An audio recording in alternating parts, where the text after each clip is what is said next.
If you join us this time every night, you know we like to take a closer look at the weather. And what I really appreciate about Scott is that he monitors the fire situation and then applies what's going on in the weather to our everyday lives, particularly smoke. Yeah, and we sure have had a lot of it, Scott, it seems like. Yeah, we certainly have. I mean, we thought this would be a really bad fire season. We didn't have a lot of fires when we first thought that was the case. We didn't have the triggers, but boy, when they happened, the tinder is just so dry, it's so difficult for those fires to go out. So we're dealing with a lot of smoke. Right now, we don't really have a weather pattern that's blowing around too much. It's very tranquil. And so what we get what's called a diurnal change. That's the change from day to night.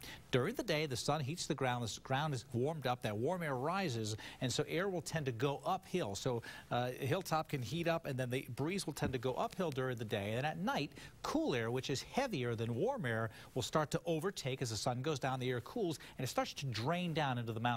What you see behind me here is what we call a radial velocity image from the Doppler radar. It basically tells us which way the wind is blowing, which way the air is moving. This is the radar site right here. Everything green is coming into the radar site. Everything red is going away from the radar site. I want to zoom in a little bit here, take a closer inspection of what's happening to the north here. Notice this little area of green here, the brighter greens. See this coming down? That's some breezes now coming from the north. Now there's a little bit of a push from some wind to the north, but this is typical at night. The air will go downhill, so from the mountains down to the south. That's carrying a lot of smoke. It will into the valley overnight tonight. Also, remember the fire we were just talking about out near Roby Creek here. As I zoom on in, take a look at this canyon. You see the river right in here?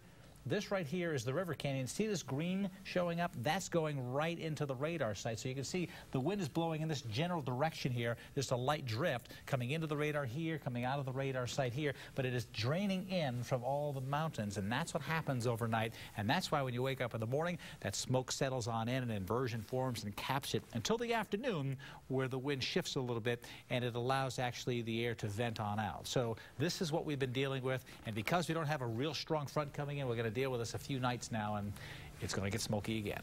Yeah, especially with that new fire tonight. Yeah. That's right. It's so close by. So if they can get it out, that'll help. Obviously, the smoke will go away, but as long as there's smoke coming from it, it'll still drain in at night, right down Highway 21. Yeah, here it comes. Okay. Thanks, Scott. Thanks, Scott.